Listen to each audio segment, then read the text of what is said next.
Thank you, Tori. Well, the time now is 7:48. Oakland City Attorney John Russo and City Auditor Courtney Ruby have drafted a government reform package they call ROAR, or Real Oakland Administrative Reform. It's an effort to make the city's government more accountable and more transparent and therefore more effective.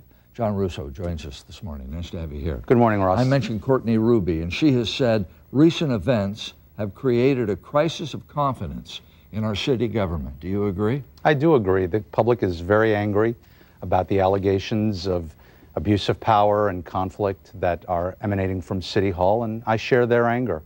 And so it's because of those events you've drawn up these proposals? Well, yes and no. I mean, these proposals have all been kicking around City Hall for several years, some of them made by the auditors, some by my office, and in some cases by both of us. We have never been able to get a hearing at the City Council, and we have been generally thwarted by the prior departed city administrator in trying to implement these reforms. So, yes, it is to some extent a reaction to what's happened now because, well, here I am this morning and people are now interested in what's happening at City Hall. Well, and one of the stories they're interested in is this city administrator who had oversight over the police department, Deborah Edgerly. Mm-hmm. She's been fired by the mayor. Is she gone now? I mean, is she? Ms. Edgerly has been terminated by the mayor. And there are allegations that she tipped off her nephew to a police investigation of a gang allegations that he's part of. Yeah, well, you know, Ross, I think when you look at the statements in the press that are being made by Ms. Edgerly's attorneys, it's pretty clear that there's a lawsuit coming over her termination.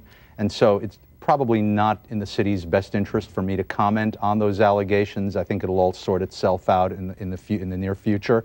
But one thing that's very important is the mayor has only one untrammeled power under the Oakland City Charter, and that is the right to let go or fire, terminate without cause a city administrator. That's what the mayor did in this case. He was utterly in his rights to do so, and we stand by his decision. But the frustrating thing, and maybe you will clear this up in your proposals, the frustrating thing probably to the taxpayers is if it's true, Ms. Edgerly leaves a job of 4 years with a retirement of $158,000 and all kinds of perks before she walks out the door.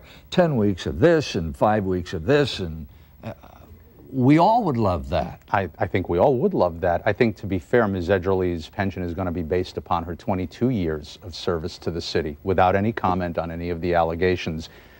California public servants receive certain pensions under that system, and Ms. Edgerly is going to receive what everybody else receives under that system. I understand why people are upset about it, given the allegations, but those will sort themselves out. Different things you want to install, so to speak.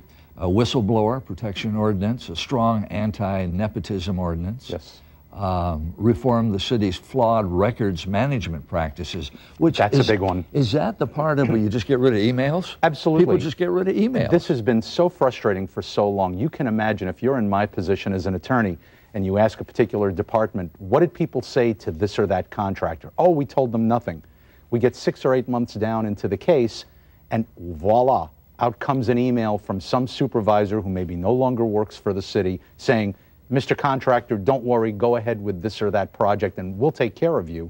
And now we're stuck in the lawsuit, and now we're owing them attorney's fees on top of that. So what's happening now? Are emails deleted like after 30 days, or is it? The current policy is either 30 or 90 days, depending on the emails, to delete. And Ross, in this day and age, nobody does things by hard copy. All directives are happening by email. People know that in their lives. People don't write handwritten notes anymore. They use emails.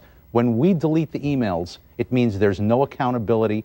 Nobody ever actually directed anything. There's no way to find out. That's very frustrating for us. All right, we got to go. Just one last question. Do you take it to the city council now and they vote on it, and then they would become? Most of this package goes to the city council, and the city auditor and I, the elected watchdogs, want a unanimous vote from the city council in September on the parts of the package that the council needs to pass. Good, John. Thanks for coming. Thank you very much, Ross. All right, time now is 7:52. Let's go back to the desk.